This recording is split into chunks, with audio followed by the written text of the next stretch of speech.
966. This is the 966, episode 83, Mr. Richard Wilson.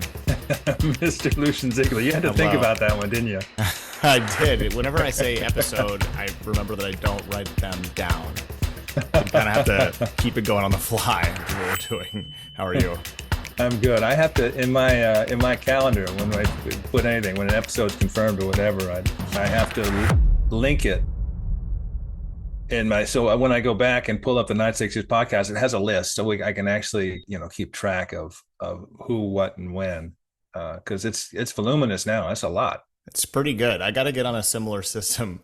I think that would help me a lot. But yeah, 83 episodes. That's a lot. 83 episodes is a lot. I wonder how many podcasts make it 83 episodes. It's probably a smaller amount if you think about the number of podcasts out there. I don't know. I think, by the metrics, we're like top 15 or so percent of all podcasts. And like we said, we don't know, I don't know what that means. I mean, in this podcast world, as we've figured out and you figured out, getting it back into analytics and that sort of thing, it's hard to tell where anything is. They give you big, broad metrics like number of countries and stuff like that. You can see your listener growth, subscribers, listeners, subscribers, but then more granular detail is somewhat harder to come by. And there aren't any good services that provide it really. So it's anyone's guess, but it's cool to see this podcast grow, Richard. And it's really nice, as we discussed last week, to get some interactions from our listeners. And actually, we got a really good one this week, Richard. I guess it was end of last week. A listener sent us both a message on LinkedIn commenting on our recent episode with Bilal Saab. And actually, if it's cool, I kind of just want to read this feedback, which I think will be interesting to our listeners and viewers. We get this stuff all the time, and we want to incorporate it into the show because this is one big learning organism that we've created here. Right. And every week is sort of a learning experience. So got a comment on LinkedIn, gentleman based in Riyadh. Just finished listening to your latest episode of the 966 with Bilal Saab. Thought it was a great discussion regarding the need for security cooperation restructuring here in Saudi Arabia. I'm living this daily and have been working the issue for the last several months, he says. Went on to add, USA MAG is a U.S. Army organization that is partnered with the Facility Security Services under the MOI. They train mostly on how to secure facilities like petroleum and industrial sites. OPM SANG is also completely U.S. Army and partnered with the Ministry of National Guard. USMIDM, however, is a joint endeavor with the Army, Navy, and Air Force, supporting all the military branches within the MOD. So interesting, Richard, just getting a little feedback, some clarity. He goes on to add the three organizations should fall under a single unified SCO entity, agreeing with Bilal Saab in the episode, under a single chain of command. The situation needs to change soon if we want to keep pace. So thank you to this gentleman who reached out to us with this information. Fascinating. Really good. It is. And it's always rewarding when somebody who's knowledgeable, informed, and up to date on a sector or any particular part of our relationship with Saudi Arabia, and is listening, for one, is pleased with what he's hearing, for two, and reaches out and comments and edifies, adds to the conversation, for three. So that's a big hit for us. We love that. And like you say, we get a lot of that. Absolutely. And speaking of knowledgeable about certain sectors, this week, we have a great conversation coming up with Mohammed Soliman, who talks to us about technology in the Middle East. He's with the Middle East Institute and also with McLarty Associates. We just got a great conversation with Mohammed about the development of technology in the Middle East and that sector. Really a good one, Richard, coming up. I love this, and it's in keeping with what we're doing in general, which is looking at different aspects of the U.S. Saudi relationship, where it stands, how it can be better, and getting really good input and analysis from some smart people. Yep, absolutely. Also, Richard, want to give a shout out to my wife's uncle, Mark, who informed me over Easter 2 weeks ago that he is a listener to this podcast. Mark. Yeah, really smart guy. So when he said that he had been listening to the podcast, I sort of sat upright from my normal slouch and said, hey, go on. And he had listened to virtually all of our episodes up to that point. So I had to sort of, become a little bit more ready to discuss it. But yeah, really cool. What's up, Mark? I'm sure he's listening to this one as well. Hey, Mark. Welcome to the family. Welcome to the fam. Yeah, great guy Yeah, to play golf with too. Really a really awesome. knowledgeable dude. So anyway, we've Richard. We should just do a full episode where we just ramble on about our listeners Yeah, yeah, and yeah, the yeah. business Mark of will love. Mark will podcasting. love that. What do you think? Let's get started. What's your one big thing this week, Richard? One big thing. I was when I was in Jeddah last month. A good friend of mine. I saw him early on the first day. And he said, "Hey, take my driver, and for all your other meetings and that sort of thing." And so I had his driver, and it was great because it wasn't a town car. It was a van. So there's room for me because I'm tall, and I could talk and get to know Isa. Isa was the driver, and so I spent all my time in Jeddah. I spent more time with Isa than anybody. And Isa Saudi didn't speak any English, um, but we got on and we communicated great. He would applaud me when my rusty Arabic would work a little bit, and we sort of tag team the GPS where I'd give me left, right, straight, this sort of thing. And but it was great. And Isa also took us out to King Abdullah Economic City. So anyway, but Isa, big fan of Ittihad Football Club, big fan. I mean, just rabid. And he really wanted to get me excited about Ittihad. And so we talked a lot about the football club, and he actually took me over when we went to see a basketball game over at Al Ahly and another thing. But so it was at the Ittihad Football Club facility, so he was just fired up. Um, and he also took me when we went to Souk El Shati, which is a kind of a cool place in Jeddah. It's an older style souk. He really wanted me to get an Ittihad jersey, and I really wanted to get one for Sam, my middle son, but we couldn't find any that are big enough. Sam's a big kid. So anyway, I felt like I don't really know much about the Saudi Football League, and I felt like I should know more. So I took a look at just took a look at the league, and I wanted to provide a little background on it. And I also think it's important because currently it's essentially a 30 game season, and they are about 23 matches in, 24 matches is, and Ittihad is leading at the top of the table. They haven't won the Saudi Professional League, as it's called, since 2007, and so this is Isa, I'm sure, is very excited. But I just want to give a little background on the Saudi Professional League. So the Saudi Professional League, SPL for short, 16 teams, started in 76. They would have games going back in the 50s, but it was done sort of regionally. But the Saudi Professional League started with 8 teams in 76, went to 10, and is now at 16. And their season's usually from August to May. It's a round robin. Each team plays every other team twice, home and away. Typical: 3 points for a win, 1 point for a loss, nothing for a draw. I mean, one point for a draw, nothing for a loss. Recently went to 8 foreign players allowed, including goalkeepers. Now you'll like this. We have one of our Yellahs today is on Ronaldo, right? And Al Nasser. Al Nasser, as you probably know, Lucien, was recently tied by the lowly Al Fayha club. Dang right, it was. Right. Our team in Mujma, north of Riyadh, and is now languishing in 12th place of the 16 league. They just above relegation right now. But they had a draw with Al Nasser, which was a big controversy, and Al Nasser fans and everybody and everything. So it's a lot of drama in the Saudi Professional League. But so you've got the Saudi Professional League. What happens? Last 3 teams in the league, in that 16 league table, get relegated each year. They get relegated to the next level league, which is the first division league. This is really confusing. It's like this, the English setup. You have the Premier League, and then you English Soccer League, and then you have the National Club. It's just weird. So you've got the Saudi Professional League, then you've got the next level is First Division League, which is 20 teams. The top three teams in that league, get promoted. So obviously a lot of drama every year. So you've got the Saudi Professional League, 16 teams, First Division leagues, 20 teams. Then you got the Saudi Second Division, which is 32 teams. So you're getting farther into smaller clubs and that sort of thing.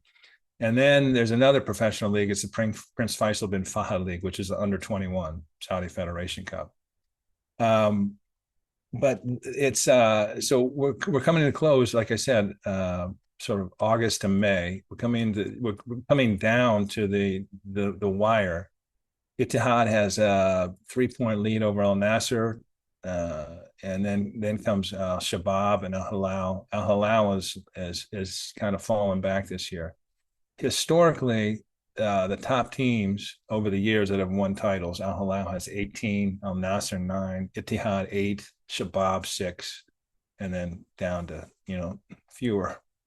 Most of the number, and when the teams are spread out all over Saudi, and it's kind of fun. We saw the little stadium in Al Mujma for Al Faya. I think that's the smallest stadium in that First Division league. Yeah, 6,000. Yeah, in the Saudi Professional League, easily the smallest stadium. But anyway, it's fun to get into this, and it's fun to when you're there, like someone like Isa. I mean, the people just like here. I mean, people are just extremely involved, committed. Not rabid, but true fans, and it's fun to see. And the league itself and the environment itself is fully evolved, getting better. The league, the Saudi league, that professional league is probably between the 50th and 60th ranked globally in terms of competitiveness. The top one, of course, is the Premier League, and then La Liga and the Bundesliga. But anyway, it's great stuff, and it was a lot of fun sharing this with Isa. And Isa, hello. I really am pulling for Ittihad. I know you are too. I got to get a jersey, got to get one that fits me and also my big middle son. And then I'll be an Ittihad fan as well.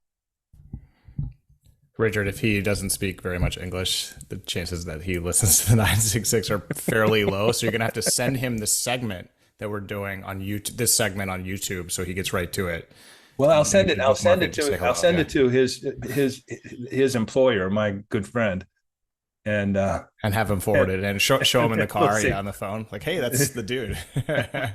I need to get an Ittihad jersey. Boy, it would be great to do here, but the ones we were looking at were just too small. Well, I mean, Ittihad has won 5 in a row. And like you mentioned, is in first place. That's awesome. Good for them. You're right. He must be stoked. Al Faya, Richard, you mentioned there was sort of up at the top. We start strong. That's, I think, the sort of MO of Al Faya. And then, as the league goes on, maybe we fade out a little bit. That's okay. But they've never won it. They've never won it. But I mean, this is a good one, Richard, because I don't know much about this league. We don't really follow soccer that closely in the US in general, and then you and I both don't as well. I mean, Chelsea aside, which I barely watch, but I'm officially a Chelsea fan, as we've laughed about before. Richard, this is good because it's interesting because this is these stadiums are large. Some of these stadiums are really large. Al Hilal and Al Ittihad. I mean, even these stadiums that are 25,000 people, that's a fairly good sized stadium. But I mean, Al Hilal in King Fahd has the largest in Riyadh, and then Jeddah, the one you went to, 62,000 people. That's a pretty large stadium. But definitely. Richard, this is really good. It would be good to do maybe get a segment going on, or an interview going with somebody who works with the league or somebody who's involved with the development of the league. Because, with the acquisition of Ronaldo, and then there's all these rumors about Messi, and then they're bringing in these high profile refs and coaches. We will talk about the Ronaldo drama in Yallah. We wanted to separate the conversations today because that's a separate thing. But I mean, the league is on the up, and I don't have too much to add to it, but you can see they're investing in it, and not just with players, but in developing it locally, and so that you have local fans. The only thing I will add is the last time I was in Riyadh, Richard, at my hotel, one of the teams, now I can't remember, I was trying to remember and look through some photos when you were talking, I was staying at the hotel, the dudes walking past, I mean, you kind of get the image of soccer players being smaller and really skinny because they're working out all the time. These guys wearing their jumpsuits were huge dudes. And I was like, is there a pro football team here? Like, what's going on? Or are these guys more of like the bruisers? Like, what's going on here? But yeah, I mean, this is Ronaldo coming really brought international focus to the league. I mean, it was there before, but now with Ronaldo there, you're getting all kind of international headlines being written about the league, and that's good. But yeah, Al Faya, on the way up. We maybe need a bigger stadium soon. But let's get some wins under our belt, and then. Yeah, well, first let's avoid relegation. Right. We don't want to get relegated to. Is it the first league that's underneath the pro professional league? Yeah. Yeah. Mm-hmm. First division league. Cool. Yeah, that's a good one, Richard. It was fun, and like I said, Issa was a blast. He's a good guy, a good person, and it was fun to share his excitement. So maybe we can get one for Sam online, Richard. I don't know if you've looked. Pretty niche offering in the U.S., but yeah, it is. It is, and they're all synthetic. I'm not a big on synthetic, Yeah, I do have a Saudi national jersey that our boy Aziz gave us. And it's, I don't know when I'm going to wear it, but I did wear it when they played, which is kind of cool. I don't play soccer, so I don't really have a use for it, but I do have it hanging up. Really cool. It's cool to see it on the up and up. I'm thinking I'm getting the Newcastle United's third kit, which is essentially the Saudi kit. Yeah, it almost looks like your Green Falcons kit. I wonder why that is. That's sheer coincidence. Good one, Richard. My one big thing this week, King Salman Park. We talked about it in a recent episode on sustainability, and I sort of wanted to look into it because when I was looking into how many trees were being planted across Saudi Arabia and in Riyadh and the greenification of Riyadh, King Salman Park came up, and I had seen it, and you had seen it too, driving around Riyadh. You can't miss it because you can't really see it, so you can miss it, but it's fenced in all the way around pretty much because it's one big, huge construction site, and there's a lot of signage that says King Salman Park coming soon, and then you look online and sort of learn about it, and you realize actually how big it is. It is massive. Again, it's what you see from the outside are like images of King Salman Park and the Crown Prince, and there isn't an official completion date for this park, which I think is interesting. Usually they say, well, by 20, whatever, even if they miss a deadline, usually they set a deadline for something like this. And we're going to show, if you're listening to this on the podcast platform, just the audio, check it out online or watch this segment on YouTube, because we'll have some art of this, both the sort of renderings from above and then also some of the stuff that's coming in. So what it is a large scale park, but it's also going to be an urban district in Riyadh. When we say large scale park, Richard, we mean the largest urban park in the world. So 6.4 square miles, and it's on the grounds of the former King Salman Air Base, which is, keeps the thread going of King Salman. And actually, as you know, Richard, King Salman was governor of Riyadh for a very long time. So this is going to be kind of one of his cool lasting legacies on the city itself. Obviously, he'll have many lasting legacies on the country, on the kingdom, but this is going to be really cool. We're talking 7 times the size of London's Hyde Park and 5 times the size of Central Park in New York, which is huge. It's going to have 5 metro stops when the Riyadh Metro is complete. 5 metro. Amazing. Yeah, and Richard, you've seen this, so you kind of know, but it's sprawling, and it's right sort of in the middle of Riyadh. So what Riyadh will look like after this thing is finished is different than what it is now. Saudi architecture and engineering firm Marania is the lead design consultant on the project, and it's collaborating with Danish firm, one of the most famous in the world, Henning Larsen Architects, on the master plan. This was announced in 2019, along with a few other projects that were related to sustainability. I just think this one is going to be one of those things that is worth visiting in the future. In 2019, Riyadh Governor Prince Faisal bin Bandar said the planners have skillfully designed the park with small valleys and rocky formations which resembled the Nejd region, thus giving it a natural beauty and distinctiveness from other parks in the city. Construction started 2 years ago, excuse me, Richard, with more than $1 billion in contracts awarded by the King Salman Park Foundation. What is also interesting, Richard, that just all these like nuggets you kind of get into, and then you realize how much time you spent looking into this thing. As you know, with your rusty Arabic and my non-Arabic at all, but Riyadh translates to the gardens or the green space in Arabic, right, which goes back, which is really cool. So it's not just going to be a really cool park with, a traffic-free path, an urban loop, walking, cycling, all of that, a lot of green space. There's also going to be a lot of development in terms of a place to maybe live, and they're building a quote visitor pavilion and a royal art complex of museums and theaters. So last year at this time, Richard, in May, they started construction on the Royal Arts Complex, which will be 500,000 square meters and is designed by architect Ricardo Bofill, the Ricardo Bofill, and it will offer immersive experiences catering to culture and art in all its forms. So, and there'll be a national theater, 2,300 people. It's pretty large. Another theater with 650 guests available. Yeah, 3 cinema halls in the Royal Arts Complex. So what we're looking at here is sort of like a hybrid, I guess a little bit like Central Park has some, has the zoo and has some other things. It's going to be not just a huge park, but also places to go, things to do, etc.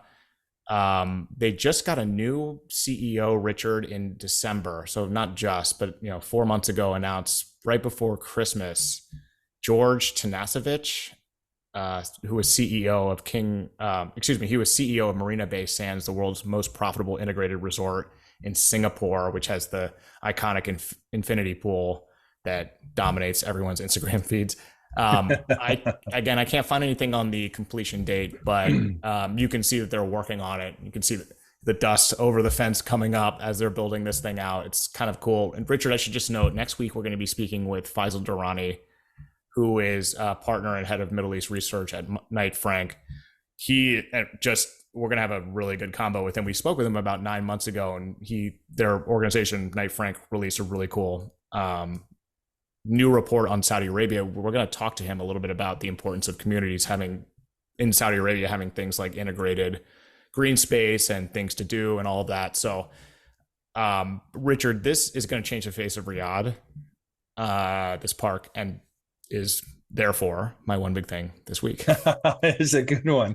It's I remember the old airport, which was, and this is like a little north central, so it's up where a lot of things are going on, up right above King Abdullah Financial District and that sort of thing. And you're right, it's behind walls, and because a lot of things are behind walls, if you weren't paying attention, you might miss it. Mm-hmm. But it is gargantuan, and it's in keeping with. I mean, it was, you mentioned it was announced and launched in 2019, but and it was launched with 3 other projects, and you mentioned that was in one of those was Riyadh Art, which is they're going to curate basically a gallery without walls, lots of art programs throughout the cities. But another one is just Sports Boulevard. I don't know if you looked at that, but that's like a 135-kilometer multi-purpose track designed for running, cycling, horseback riding. It just winds through 135 kilometers, sort of starting at Diriyah and winding sort of east. What are we looking at? So west to east across the city, like obviously both ways. Huge project. And then the third one, then you mentioned King Salman Park, and then the third one is Green Riyadh. And the only reason I say this is because King Salman Park, as you really well described and painted us a picture, a huge contribution to the quality of life if you're a Riyadh resident. Same thing with Green Riyadh, obviously over 7.5 million trees planted in the capital's gardens, parks. That's what they're trying to do. Same thing with Art Riyadh, and same thing with the Sports Boulevard. All these things that were part and parcel of Vision 2030 at the beginning, but I think started to reveal themselves as you got along, as you moved into the whole project. And now I think almost, so much of what Vision 2030 is focused on are quality of life issues. How do we make the existence for our citizens better, healthier, and in many ways more outdoors. And this things like the King Salman Park. What'd you say? 7 times the Central Park. I mean, what an Seven opportunity! times Hyde Park, 5 times Central Park. Central Park, yeah. It's huge. Yeah, so what a resource. And then you add that in with all the entertainment opportunities that are coming along, Qadiyah down south. um just they're trying to make Riyadh a pleasant place to live. Mm-hmm. And for many people, and I think that's in part because the numbers they want to hit, in terms of growth for the city, is highly contingent on expats coming and choosing to live there and staying. Yeah. Yeah. Not just quality of life for Saudis, but for expats who want to invest in Saudi, do business in Saudi. Yeah. Richard, Jerry Inzarello told me that he wanted Diriyah to be, he didn't want it this way, but it's going to be the Beverly Hills of Riyadh. It'll be really nice and very hilly, but also upscale and, very green. You can kind of see it coming in now. If you drive through Diriyah, it's headed in that direction. They just had the longest single pour of concrete in the kingdom's history, Richard, which you saw done by Khalid Al Saif's Safe Group. Yeah, the That's Al right. Saif Group. Yeah. So yeah, I mean this, but what we're sort of seeing with that, the new Baraba, and then these other renovated districts, you've got Kaft.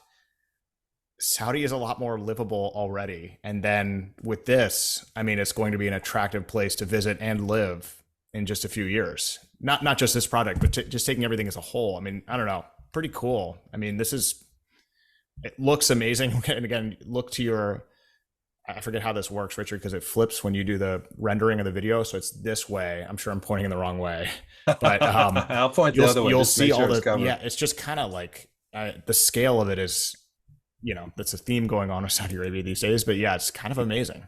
I So, would be interested in what they think what they think the completion date is. And of course, a project this size isn't finished on time ever. mhm. And even when it's launched and presented and the ribbon is cut, there's still a lot of work to do. But it'll be interesting what their expected due date is. Yeah, it makes me think about Central Park and the ambition behind that and the dedication to keeping it as is and never developing for, because all around it is a wall of skyscrapers. And any developer would love just a slice of it to develop. And the commitment to it is no, this is our green space in New York City. It's a concrete jungle. This is a place you come and get fresh air and are around trees and is a service to everybody that lives there and visits there. So too will King Salman Park be for Riyadh. I think if you give it a decade or two, will be a Well, really cool place to go. Well, think about it too. I mean, if you're into real estate, I'd be scooping up everything possible and next to it. I mean, it's just like Central Park, and you've got 5 metro stops that go through King Salman Park. I mean, Yes, that's cool. the real estate, the commercial and retail areas around the park will explode again, adding value. Trying to deepen the economy, trying to diversify sectors. But you can see already people going, okay, I want to be around this thing. I'd love to look at it from my apartment or whatever, my house, Mm-hmm. but I'd also like to have access to it, easy access to it for me and my kids and whomever. I mean, it'll have a lot of good knock-on effects. Agreed. Richard, let's get to our conversation now with Mohammed Soliman. Just a really good one. Just awesome conversation.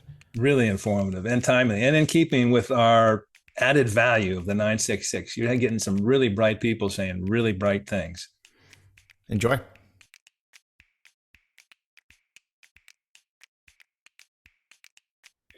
We are speaking now with Mohammed Soliman, who is the director of MEI's Strategic Technologies and Cybersecurity Program, a manager at McLarty Associates Middle East and North Africa practice. His work focuses on the intersection of technology, geopolitics, and business in the Middle East and North Africa. Mohammed frequently appears on Arabic and English language television to provide commentary on unfolding events in the Middle East. Mohammed, nice to see you. Thanks for joining us. Thank you for having me. I feel like we should give some background because you were just recently named director of the Middle East Institute Strategic Technology and Cybersecurity Program. Mabruk, congratulations. It's a big deal. I got to know you, and we got to know you in your gig as manager at McLarty Associates, and We should give a shout out to our friend Ali Tolba, who was your colleague over at McLarty and a really seasoned hand who I think a lot of us sort of turn to for insight and guidance. And he's played a big role. And that's how I met you. I met you through Ali. But I also wanted to talk a little bit about how here you are talking about cyber and tech and digital and these sorts of things. But you were destined to be an engineer, yes? I am a trained engineer. I worked as engineer at the beginning of my career. So I'm born and raised in Cairo. Did school of engineering. First job after graduation was Microsoft Tech Lab. Did engineering work for many years of my life, and then switched to policy. I went to Georgetown School of Foreign Service, studied tech policy and cyber policy, finished grad school, worked in consulting, again, with very big focus on tech. And then here I am leading a tech program at the Middle East Institute, working on tech decoupling, tech competition in the Middle East, how to think about the Middle East in a new framework that goes beyond energy. So I think it's all connected. I think my engineering background has been very helpful navigating these new elements of policy.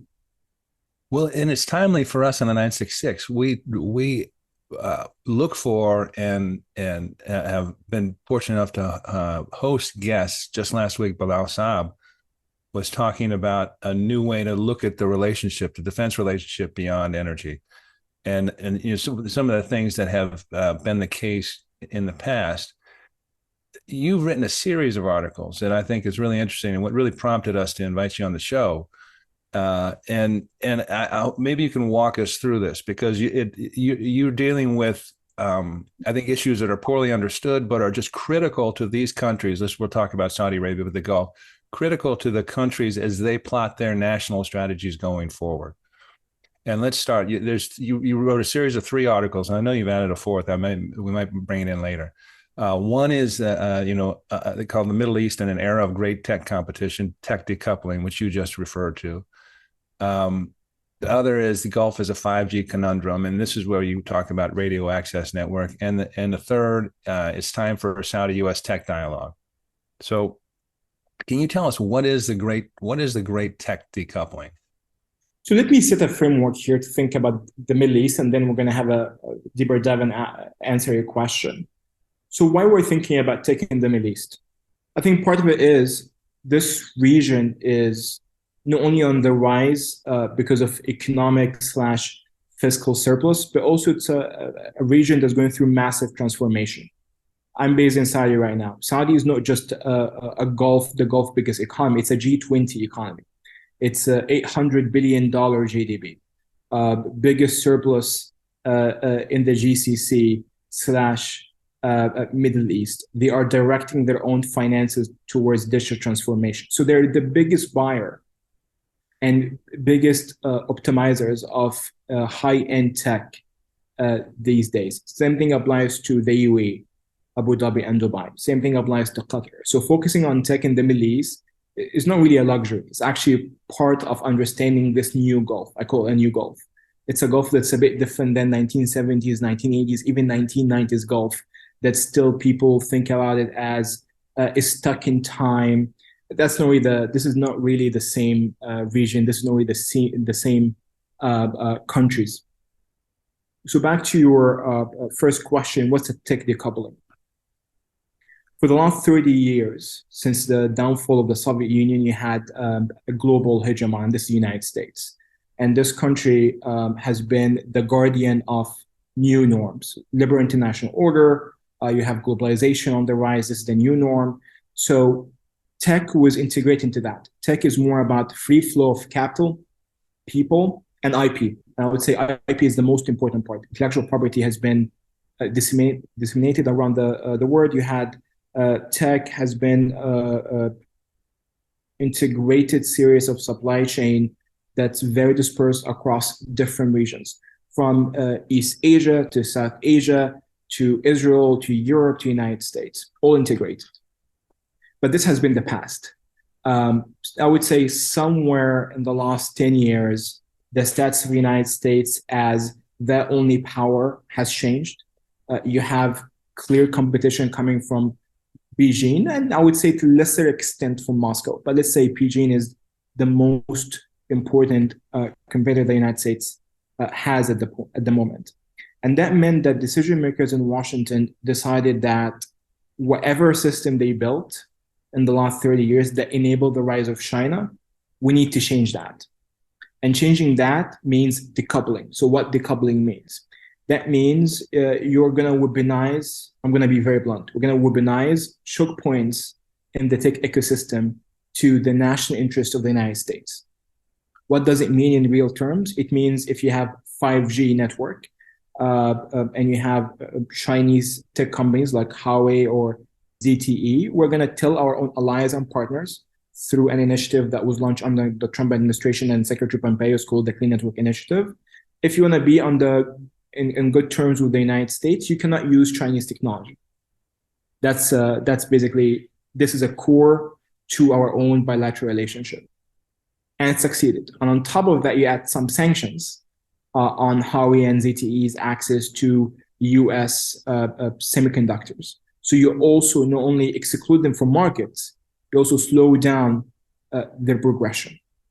That was the 5G. And that's why 5G was very important to the tech decoupling, because this was the biggest fight between China and the United States. When you have Trump team saying tech is fundamental to our national security, tech is fundamental to US primacy, we need to maintain dominance, and we need to slow down the Chinese. So this is what happened in the 5G. Under the Biden team, not only they follow through on this sort of trajectory, they built on it, they expanded it, they made it expand to different sets of technologies. So last October, you had the export control on semiconductors. You had National Security Advisor Sullivan releasing the export control, which is very clear. The United States decided that AI-powered semiconductors we're not going to export that to China. We're also going to tell our own allies and partners, specifically in Tokyo and Amsterdam, that they also have to join us in this sort of effort. Same thing is going to be in AI and biotechnology. So it's much more expansive field when you have tech decoupling taking place. Not only Washington is doing it, is also bringing allies and partners on board with us. So back to the original story. So why we need to care about tech decoupling in the Gulf, ASEAN, emerging markets? Because everyone is consuming tech. All the tech that you are using or you're buying is a result of a certain system that existed 30 years ago that was based on interdependence. This system is right now is crumbling, and you have to navigate these weird times without really angering the two parties, and making sure that you are also prioritizing your national interest and your economic interest in this process. So that's basically my long answer to your question. That's an excellent overview, excellent answer, and that gives a terrific context. So let's bring it down to the national level, Saudi Arabia, UAE, the Gulf, and that sort of thing. What is tech sovereignty? So I have been writing about tech sovereignty when it was not really a trendy term at all. That was like 5 years ago.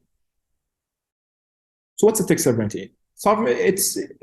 It's treating tech as a medium where the governments or the sovereigns, where the rulers of the land need to exert their own sovereignty in this medium.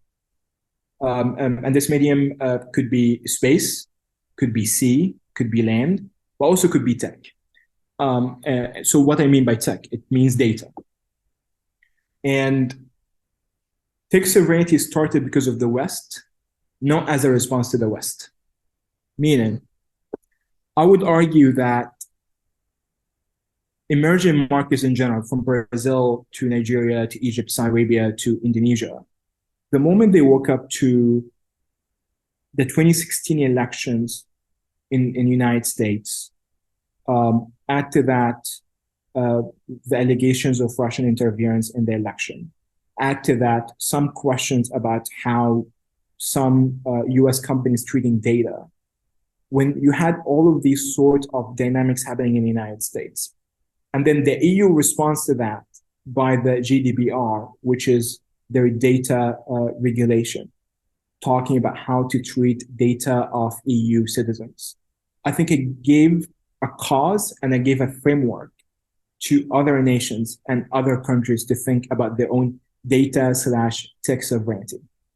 So how we as emerging West, how we as G20 nations, we as countries that have much more better position than 50 years ago or 40 years ago, how should we think about our own sovereignty in the tech space?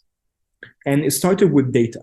I think the first field where countries started thinking about was data. Part of it, the EU started this process with the GDPR, and then they started using GDPR as an intellectual framework, as a legal framework for how they treat data of their own citizens. So now you hear everyone, I would say everyone in the emerging markets in the global south is going to refer to GDPR as a benchmark for how the citizens' data should be treated in terms of cross-border data transfer.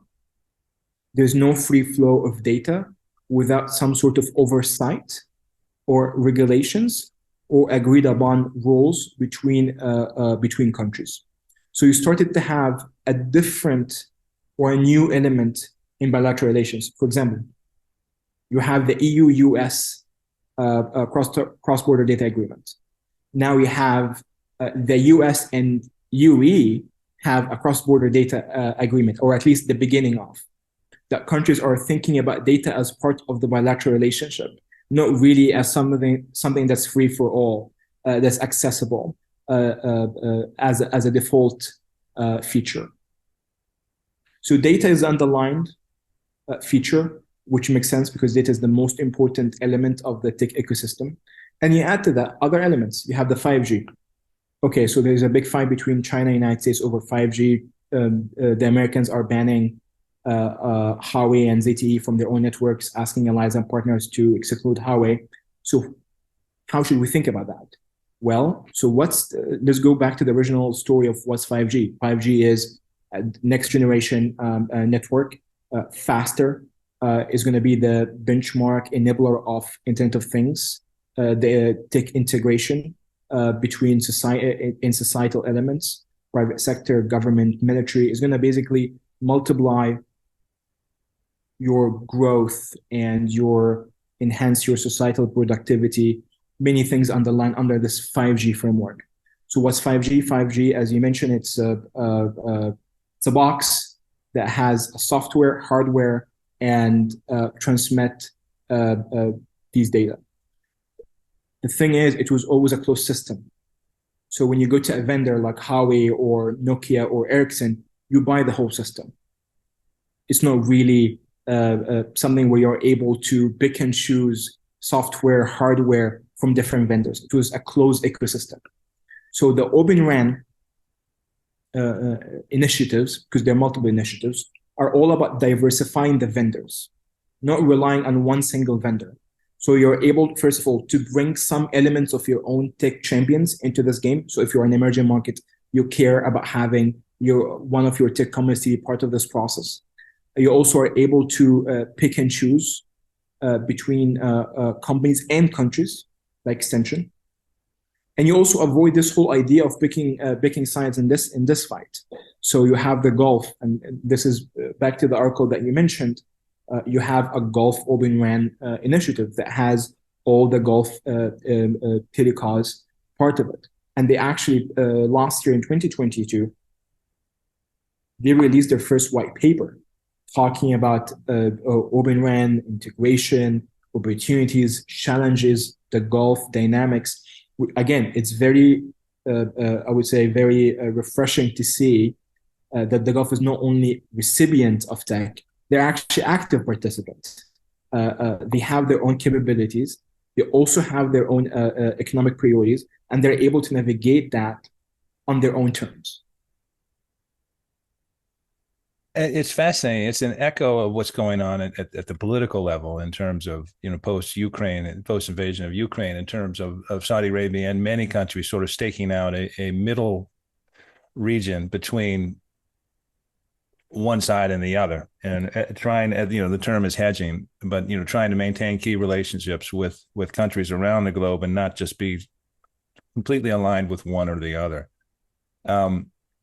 It's so when Saudi Arabia looks at this, and they are in the midst of, I think they've just launched a personal data law, and I know they really struggled with this. Is it fully together? Is it something, because this is critical in terms of investment? It's obviously critical preserving your data, the integrity of your data, and the security issues. But you also have to have an environment where people want to come and do business. Have they hit it with this personal data plan? So they launched something called the PDBL, the Personal Data Law, which is also benchmarking the European GDPR. They had a challenge. Listen, they are a G20 country.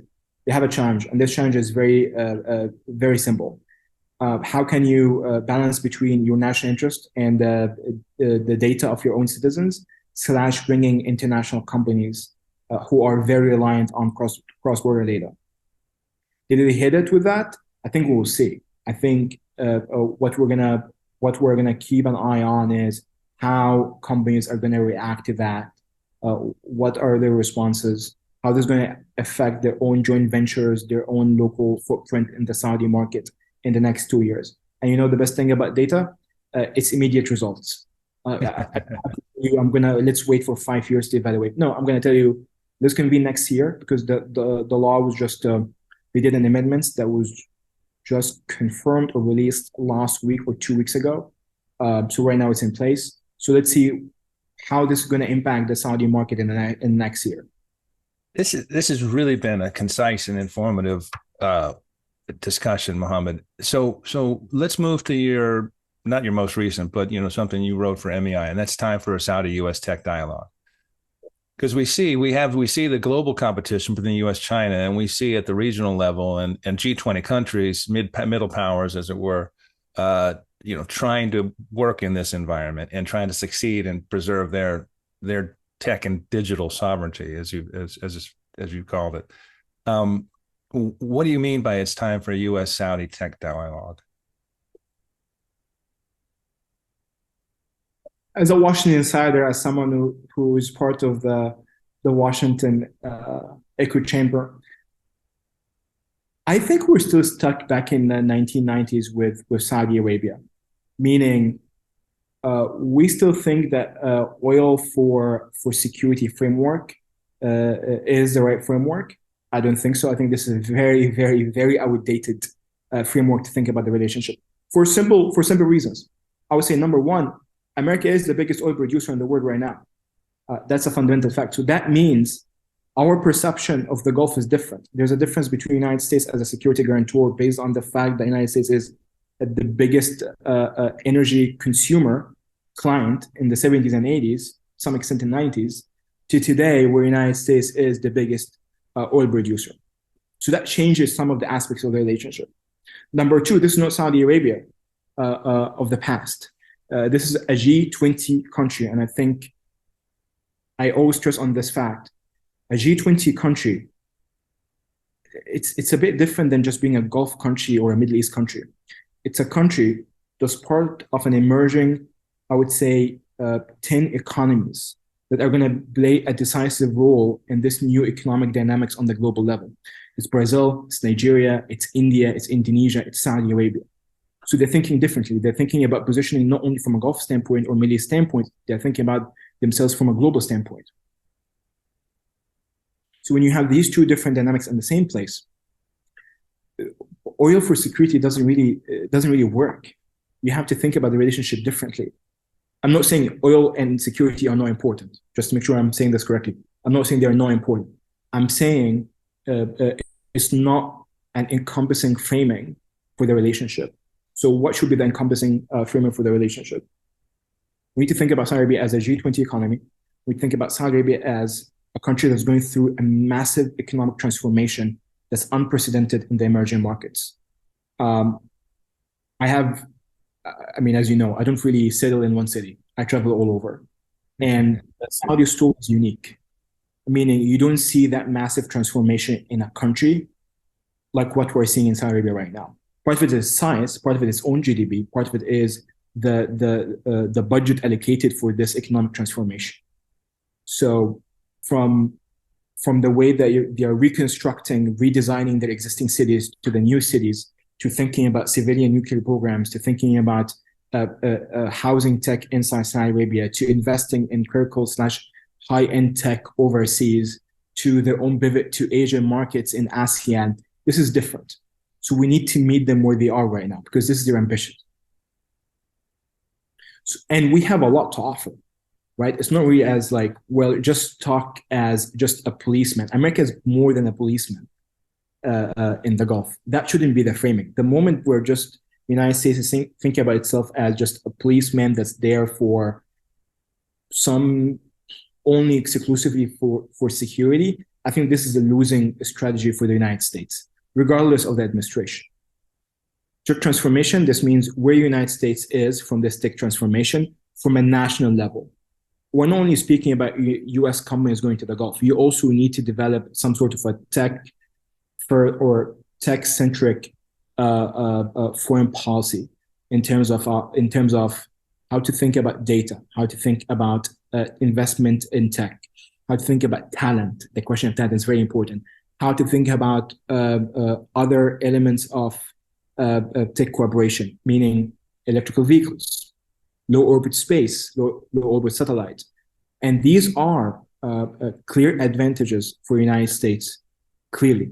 People like American tech. The problem is sometimes American tech is not really accessible because of local grounds. I'm going to be very... so we need to rethink about that. Because if we're not really thinking about that, we're going to lose ground. Because you cannot really, and this is what happened with 5G. You let go of the 5G battle from the beginning. You didn't invest. You didn't have your own alternative. So eventually you wake up to the fact that China is dominating the 5G network with more than 50% of the market share based on pure economics, right?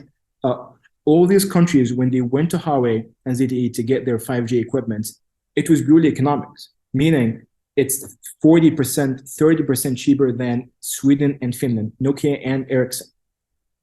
Clearly, I'm going to go to Huawei if I'm a policymaker that are thinking about the national interest and economic interest of my people. So this is what we should also think about. You should not really let go of the space and then have concerns or be mad that people are not really coming to you for your own tech anymore. You touch on so many things that are themes on the 966. One is, update our perspective and our framework on how we want to interact with Saudi Arabia and many of these countries. The other, and I think it's a big one, is if it's a competition, we can compete. And I was really encouraged. We did a segment last week, Lucien, on the discussions that Bill Burns, the head of the CIA, was out in the region in Saudi Arabia, and also Jake Sullivan, NSA director, had a phone call with the Crown Prince Mohammed bin Salman, and the readout was really interesting to me. And you probably didn't notice this, but they specifically talked about Open RAN and 5G and 6G as well. Yeah, and they talked about clean energy.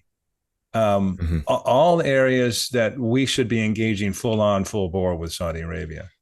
Are you seeing a shift in the way people look and interact with Saudi Arabia in terms of U.S. policymakers? I love what you just mentioned. I think the clear example of there is some sort of a change in Washington in the way they see Saudi Arabia, I think, was last year when President Biden visited Jeddah, when he came here to town. When you look into some of the statements and some of the MOUs that were signed, it was about Open RAN, 5G, 6G, space cooperation, clean energy cooperation. And the fact that you have that in writing, it's also very telling about how Saudi Arabia is trying to say, this is how we want you to see us. We're not only here for oil. Oil is going to be here for what, a generation, 2 generations, but we're also thinking about this century differently.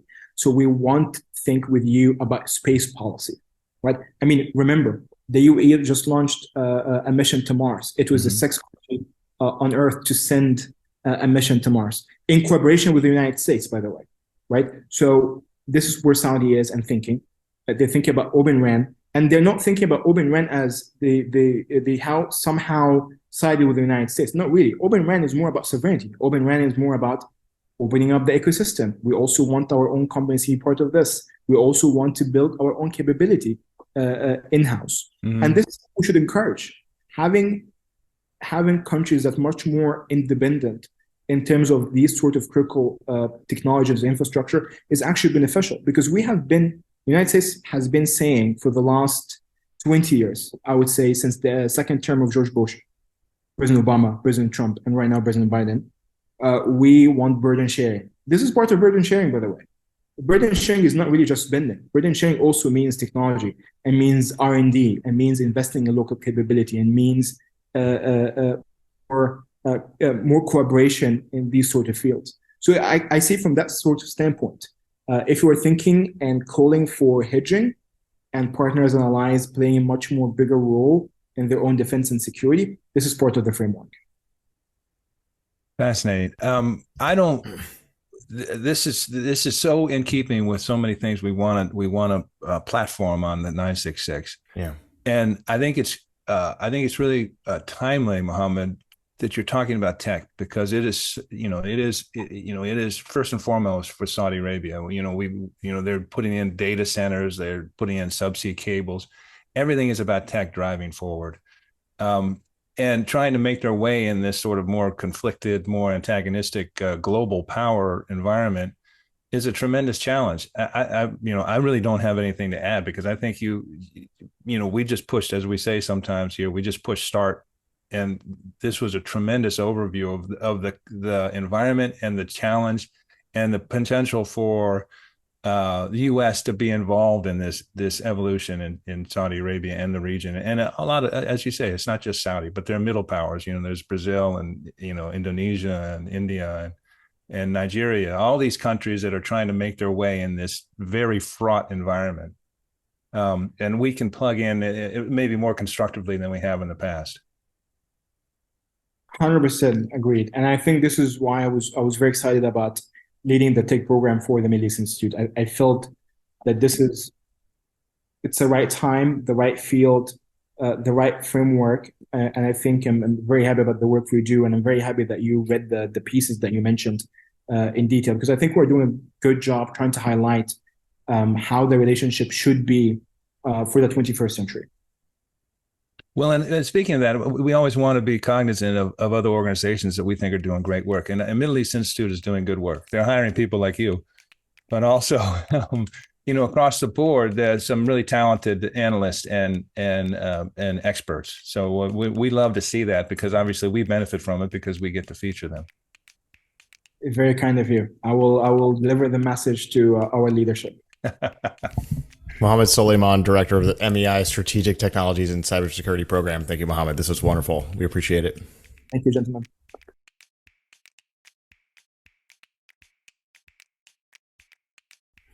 That was our conversation with Mohammed Soliman. I'm very sorry at the intro. My voice was super low and scraggly, and it was really dark in the room that I'm in. So you can see, I don't know, like it probably sounded like I had just woken up. That is not true. Allergies are just really bad. Played some golf on Sunday, so my voice was not. It was recorded early in the morning. It was, yes. So, I mean, the light changes. I mean, what was it? Was that 8 a.m. post for that one? 8 a.m. post for that one, yeah. I was wide awake, but the voice made it sound like you had just roused me up in the middle of the night. So anyway, thank you to Mohammed. That was a great conversation. Well done, Richard. So let's get to conversation. What do you think, Yallah? Saudi in a minute.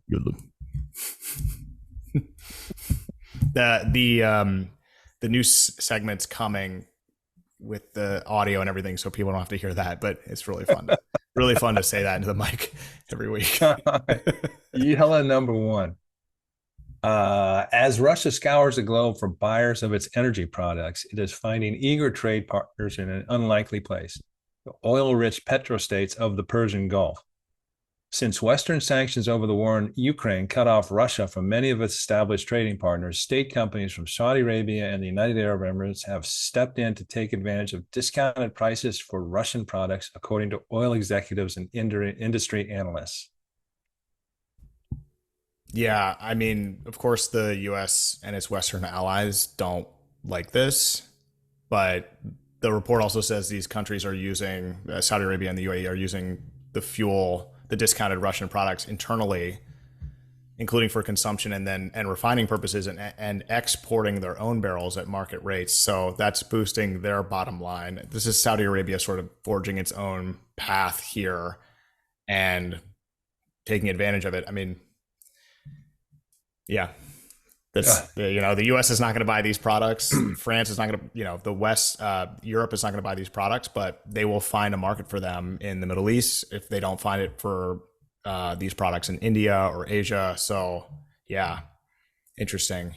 Well, it's interesting, and war has all sorts of unforeseen consequences, and you take actions and you think something will happen, and maybe something else happens. The sanctions, the bans, basically took effect February 5th. So that means seaborne Russian refined oil products, seaborne or anything, they all are affected by the ban. And the way that it's done is that essentially all the insurers, shippers, people who make the transport of these fuels possible are the ones that are being sanctioned. Mm-hmm. And the fact is, it's working. Revenue from Russian exports of its fuel is significantly less than it was a year ago. But the volume is the same, roughly. I mean, they've found new markets in India and China, and they found new markets throughout the Middle East. They have buyers in Africa, they have buyers in Morocco, Algeria, Nigeria, Senegal, Tunisia, Ghana, Egypt. All imports, Russian fuel imports have gone up 450,000 barrels a day. And you have, the UAE is housing a lot of storing oil, and Saudi Arabia, because it makes economic sense. And they're not violating the sanctions. In other words, they're getting these, the sanctions require that, the cap on Russian diesel is $100 per barrel, and the cap on lower cost petroleum products is set at $45 a barrel. So if you're smart, you're going to take these products at a discount. And by the way, Saudi Arabia has increased its fuel products to the EU in part because they're taking these discounted Russian fuel for domestic use, as you mentioned. So it's an interesting circumstance. If the purpose is to reduce revenue from Russian fossil fuel and energy exports, that's working. But the numbers in terms of amount is roughly the same. Yeah, Saudi Arabia and the UAE are not going to. They're taking more of a neutral stance in the Ukraine-Russia conflict, the Russia invasion of Ukraine. But they're also. It's not like they're siding with Russia by doing this. It was really well said, Richard. They've given $400 million to Ukraine in energy and other aid. So they're not totally taking a neutral stance, but yeah. I mean, they're not. They also cut production last week, and these are two things that the U.S. would not want to see, but it's the way it is. I don't disagree. I think they're working. They're working the system as it presents itself. UAE may be a little closer to Russia in terms of its behavior. I mean, oil exports to the UAE more than tripled to like a record 60 million barrels last year. Mm-hmm. And that's more than that's significantly more than say Singapore, which is another large trading hub. And UAE is also, like I said, storing significant amounts of oil, as much oil almost as they store of Saudi oil. Mm-hmm. So I don't know where the UAE is on this. I'm sure they're careful to stay within the lines as insofar as monitors can see. I don't know what they're doing outside the lines, but what they're doing here and taking on Russian, fuel products at a discounted price, still stays within the sanctions environment. Yellow number 2, Saudi Arabia's budget will more than make up for a production cut announced by the kingdom with OPEC and its allies, according to the IMF, as it reels in more revenue thanks to higher crude prices and keeps spending in check. That's this is the IMF, and IMF is pretty bullish on both their economy and the revenues. People, Goldman Sachs and others are less bullish. But I think, again, we were broken record on this. The key part of that is the last four words of the blurb you read, which was keeps spending in check. Saudi Arabia is predicting about a $4.3 billion surplus for 2023, significantly less than the 2022, which is kind of a one-off. But it's because they're managing their expenses, or trying to. So, so we'll see what the actual, it's obviously there's, volume of production and cost, one goes up, the other goes, what that relationship is in terms of total revenue. So we'll see what it turns out to be, if IMF is right, if Goldman Sachs is right, if others are right. But, if Saudi Arabia keeps managing its house and its finances, it's going to be okay either way. Yeah, well said. Number 3, Saudi Arabia launches 4 special economic zones for boosting investments. Saudi Arabia launched special economic zones in Riyadh, Jazan, Ras Al Khair, and King Abdullah Economic City, north of Jeddah, according to Forbes Middle East. Saudi Crown Prince Mohammed bin Salman highlighted, quote, huge opportunities for the development of the local economy, unquote, that the zones will provide in terms of job creation, technology transfer, industry localization, and development of the Saudi business community. Yeah, I think this is really big, Richard, because there's been a lot of talk about VC in Saudi Arabia and investing in Saudi companies that are emerging, but there are very few that are emerging in deep technologies and industrial technologies. A lot of the technologies that are emerging in Saudi Arabia are consumer technologies, and that's good. But in terms of becoming an engine of job creation and economic growth, some of this industrial technology is going to be very, very important in terms of doing that and localizing the supply chain and all of that. So these zones are going to attract companies to come into Saudi Arabia and get their technology manufactured and set up and manufactured locally in Saudi Arabia. And that's, I think, in my opinion, huge.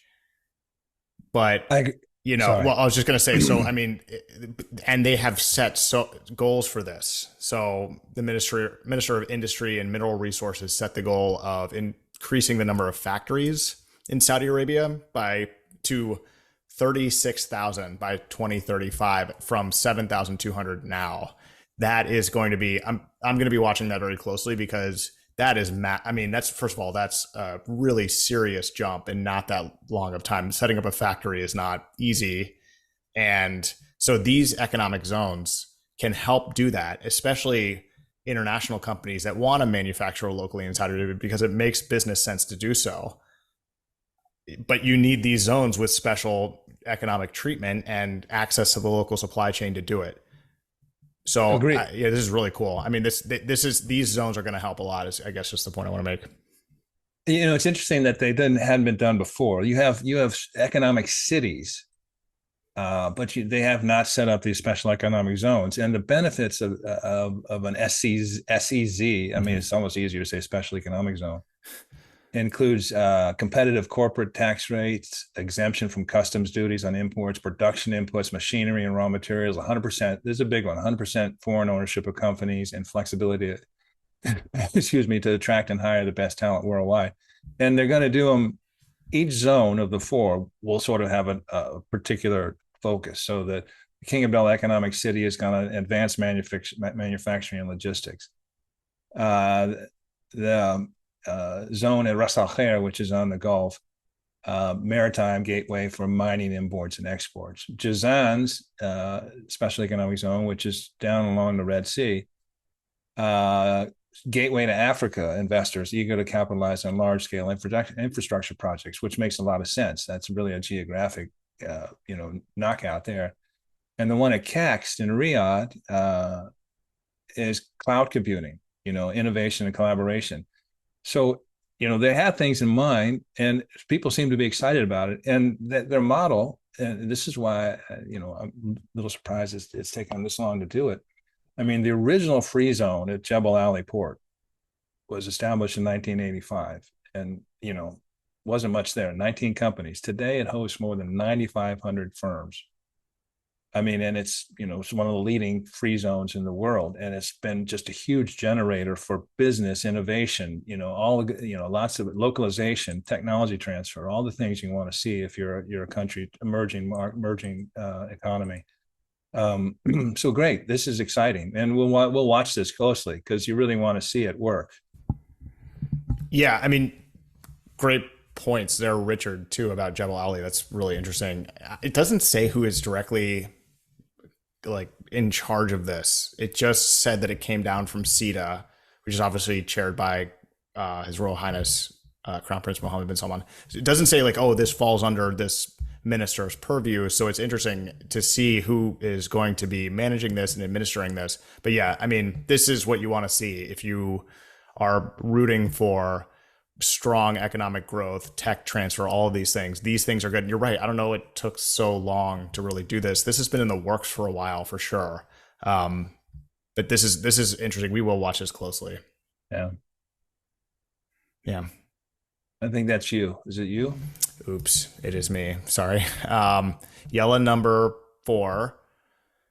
Israeli Prime Minister Bibi Netanyahu said on Monday that normalizing relations with Saudi Arabia would be a, quote, giant leap towards ending the Arab-Israeli conflict. He said, "We want normalization and peace with Saudi Arabia. We view that as perhaps a giant leap toward ending the Arab-Israeli conflict." He said in comments to during a meeting with U.S. Republican Senator Lindsey Graham. Lindsey Graham getting 2 in a row episode mentions on the 966. That's kind of amazing. Would not have seen that. Very cool. Lindsey Graham just fresh from Saudi. He's everywhere. Fresh from Saudi going to Israel. Meeting with the Crown Prince. We've talked about this before. When I saw this one, I went and looked up the meaning of gaslighting. I still don't really get what that. I mean, somebody's explained that to me 50 times. What is it again? It's gaslighting manipulates someone using psychological methods into questioning their own sanity and powers of reasoning. Now I know why I don't get it, because he keeps talking about this, and his own people are going, there's nothing to indicate that this is a right moment for this sort of conversation. And so there's a lot of speculation on why he keeps talking about this. I mean, I think part of it is he wants to, he hasn't been invited to Washington, D.C. to meet President Biden. And he's getting a lot of flack, deservedly so, for his right-wing cabinet and his, attack on the Israeli judicial system.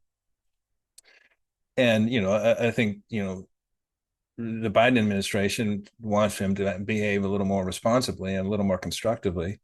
And part of that may be, to reach out to Saudi Arabia. But, Saudi Arabia just hosted, Mahmoud Abbas, the head Palestinian president, as well as representatives from Hamas. Saudi Arabia just sent their foreign minister to meet with counterparts in Syria, talking about getting Syria back into the Arab League and normalizing there. Things are moving, not, from an Israeli perspective, it's all very concerning. But also, I think, if there's going to be, and we've talked about this, Lucien, this is all speculation, and maybe Bibi knows something we don't know. And let's face it, the Crown Prince of Saudi Arabia has been very, very decisive and surprising in other ways. So we don't know what's going to happen. But ostensibly, normalization with Israel depends on U.S. actions, including, a significantly more detailed and robust security relationship between the U.S. and Saudi Arabia. And one, that's extremely unlikely to be agreed to by Congress. And two, therefore, it's solely contingent on the policies of a sitting U.S. president, which the Saudis, have concluded. You look at Bush 2, Obama, Trump, Biden, it's an unreliable framework for them. I mean, so I'm not sure, based on Israel's behavior in terms of occupied territories, based on Saudi Arabia's assessment of what the U.S. would do to make a normalization effort palatable. That's what I say. It defies logic at the moment, which is sort of the definition of gaslighting. To make question your own sanity or powers of reasoning. He keeps talking about this, and you wonder why. Yeah, he had some direct words for Saudi Arabia on Wednesday with Hadley Gamble in an interview. He sort of cautioned Saudi Arabia on partnering with Iran. He said those who partner with Iran partner with misery. Look at Lebanon, look at Yemen, look at Syria, look at Iraq. 95% of the problems in the Middle East emanate from Iran. I mean, it may actually be somewhat correct about that, depending on how you view it. But he also said that visiting Saudi Arabia was still very much on the table. Richard, and the point you made, it's like, is it? I mean, yeah, I know. What are you talking about? Yeah. Foreign minister. And what does that mean, on the table? Of course it's on the table. Of course it is. It could happen in 2040. I mean, and it's this is what, there's a bit of arrogance here. I mean, if you're telling the Saudis to be wary of Iran, are you kidding me? Yeah, they know that. Oh my goodness. They're the ones, so I mean, Saudi Arabia is, moving in its own best interest as it perceives it. Bibi Netanyahu has no position to say, really, you shouldn't, engage with Iranians. Yeah. So anyway, again, it's a lot of blather, if you ask me. That's not diplomatic. He's speaking to a particular constituency, his own and the American one. And what comes out comes out. But, again, most of it's gaslighting, if you ask me. Yeah. Bibi Netanyahu is a cat-shaped balloon. It's full of hot air. And it's got 9 lives. I mean, this guy just keeps coming back, keeps getting ousted. Is that your own? I just came up with that right now. Thank you, everybody. Good. I'm out. No, I mean, it's kind of amazing. Like when he made his comeback, I was like, wow, again, unbelievable. This guy. Yeah. Number 5, UAE's Emirates Airlines and Saudi Arabia's Saudi Aramco are the top companies in UAE and KSA, respectively, as per LinkedIn's annual list of top companies for the UAE and Saudi Arabia. While in the UAE, Procter & Gamble, Carney, Majid Al Futtaim, and Visa take the next 4 spots after Emirates Airlines. And in Saudi Arabia, following Saudi Aramco, is Red Sea Global Hospitality, STC Telecommunications, Procter & Gamble, and Saudia. Richard, when the 966 expands with our regional HQ in Riyadh, then we will be very close to the top of this list because we're great to work with. But this is I like this. I like this story because it shows sort of a private sector in Saudi Arabia that's growing and trying to compete with itself to get high value employees. So you need to provide a really good work atmosphere in order to get that. So, I mean, then a lot of these names are non-Saudi companies, obviously Emirates and Kearney, Procter & Gamble, but you do have Saudi companies here, Aramco, Majid Al Futtaim. So obviously Red Sea Global. So this is really cool. These companies are obviously providing a lot for their employees to try to retain top talent. We've talked about this before. Anytime you're applying metrics, it's like any kind of competitive event. You can play it for fun, but then when you start keeping score, then it gets real. So anytime there's metrics, and the performance tends to improve. Mm-hmm. And so I think that's good. This is the 3rd LinkedIn one. They're getting better at it. And so I thought it was interesting. I just want to go through the list because the list is not only diverse in terms of sectors, but also in size. So Saudi Aramco is 1. That's 76,000 employees. By the way, I think that's impressive for Saudi Aramco, a company of that size, to come in first. And it's an extraordinarily well-run company. So great point. Yep. Red Sea Global, 3,500 employees. STC, 15,500. Procter & Gamble, 700 in the U.S. in Saudi. Saudia, 20,000. Bupa, which is hospitals and healthcare. Bupa's number 6, 2,000. Spimako, pharmaceutical, 1,600. SAB Al Awal, financial services, 3,800. Ma'aden, And so those, it's also, so you have some, hybrid companies too, like Saudi Aramco and Ma'aden, 5,600 at Ma'aden is mining. Islamic Development Bank, really interesting, 900, Mobility, 4,000. And then the last few, SLB, which is technology. I've never heard of SLB. 4,200. PepsiCo, 1,400. Good for you, PepsiCo. We're a big fan of PepsiCo. And at 15, Unilever. That's cool too. Several U.S. companies in here. That makes me very happy. You go U.S. USA. USA. Richard, we're up against a hard stop here, as they say in the business. So we're going to go to Yallah number 6. Excellent. Because we do want to spend just a little bit of time on this one. Yes. Cristiano Ronaldo once again dominates headlines as his team loses. We talked a little bit about Saudi soccer earlier, football, excuse me, and Richard's one big thing. Cristiano Ronaldo once again dominated the headlines both during and after his side's 2-0 loss at Al Hilal on Tuesday. After being booked for a WWE-style tackle, Ronaldo reacted to chants from home supporters of Lionel Messi, allegedly with an obscene gesture in their direction. The incident caused debate and drama throughout the kingdom. Odion Ighalo got the better of Ronaldo as he scored the 2 goals, which earned Al Hilal a 2-0 home win against Al Nassr in the Saudi Arabia League on Tuesday. So, Richard, we won't show the gesture out of respect. Your thoughts? Did you see the tackle too? Yeah, that was WWE style. Tackle was Bush League. Yeah.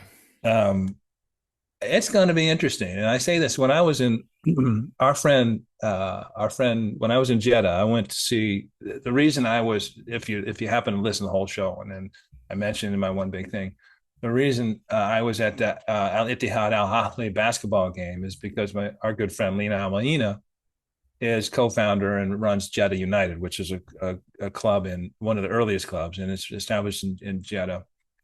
Her daughter plays basketball, and we were there to watch her daughter play. So this was before any of these incidents, and she was talking. She mentioned specifically that Ronaldo had, in one of his fits, he had kicked a water bottle on the sideline. And she was saying, it's really a poor example, and I'm really disappointed. And I think a lot of Saudis look at it that way. I mean, Saudis, are not as tolerant or accustomed to, or sort of, somehow inured. We get used to misbehavior on the part of athletes, and we just set it aside. Saudis, I don't think, is tolerant. And the crotch grab that is all the thing that Ronaldo did. If you probably saw that, I mean, it's, Al Nassr is saying he was injured. It's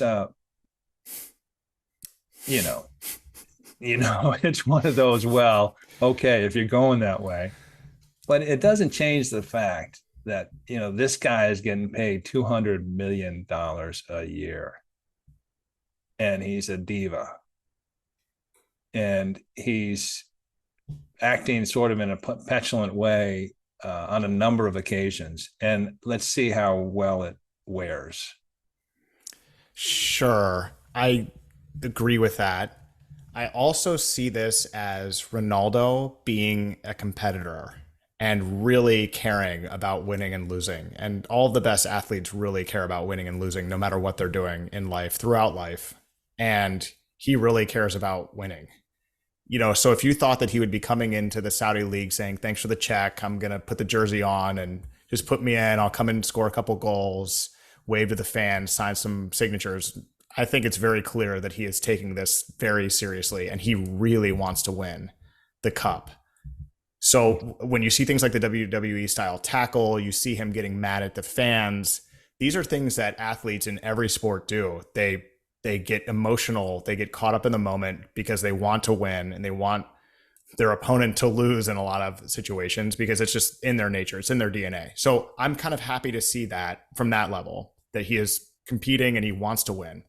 On a different level, I'm happy about this because we are now talking about the Saudi League, the Saudi Pro League. And this is the type of drama, by the way, I know it's that a gesture was obscene, and it's not a good example, but I mean, I could go through 15 of these examples that happened in the US in the last 2 weeks. You look at Draymond Green in the NBA a couple nights ago, stepping on the chest of, and these stories, Richard, we don't need to go through all of them, but these stories are part of the fact that sports is the #1 reality TV show in the world. And it's always going to be that way because it is very real. And these are real emotions we're seeing, but we are talking about this drama, and we're talking about the league, and we're talking about these things that I think adds to the value of the league. I mean, you get this debate now. You'll get people arguing over dinners in Riyadh and in Jeddah. Oh, yeah, I think it was very unprofessional the way he behaved. But you're generating interest in the league, and we're generating headlines up from Gold.com, which is not based in Saudi Arabia, and FIFA and these other websites, ESPN, are now really interested in this because people are listening and following and seeing what's going on. So I think it's good. I really would have been disappointed, just as an observer, if he just went in there and said, "Hey, everybody, thanks, for the cash. I'm going to live in the Four Seasons," and that's it. So I like that he's competing, and I like that there's that passion. And fair points, and that's they brought him in to get eyeballs, and so he's getting eyeballs, and that's to the good. I also think it might be interesting in terms of the league itself that he might come in and Al Nassr not win the league, because that sort of speaks to the quality of the league. In other words, Ronaldo isn't the league isn't so weak that Ronaldo can come in and bend the gravity of it, Great point. And so, but I'm with you. I'm older generation. I'm a coach's son, and you play the game right. You don't, and I recognize 100% and acknowledge that what you're saying is accurate. It's still distasteful to me when people behave like chumps. I agree with that. And I know it's distasteful to you too, but you're right. It doesn't matter as long if in a larger purpose of bringing eyeballs and attracting eyeballs, if it's being effective. I do think that, Saudis I know are uncomfortable with that kind of behavior. But they're fans. I do think, and I think he's a competitor, and he's obviously a high level competitor, but I also think he's highly insecure about Lionel Messi. Yeah, and I think it's really hilarious that they're chanting Messi's name at games. I mean, that's very astute in terms of going for someone's weak spot. Yeah.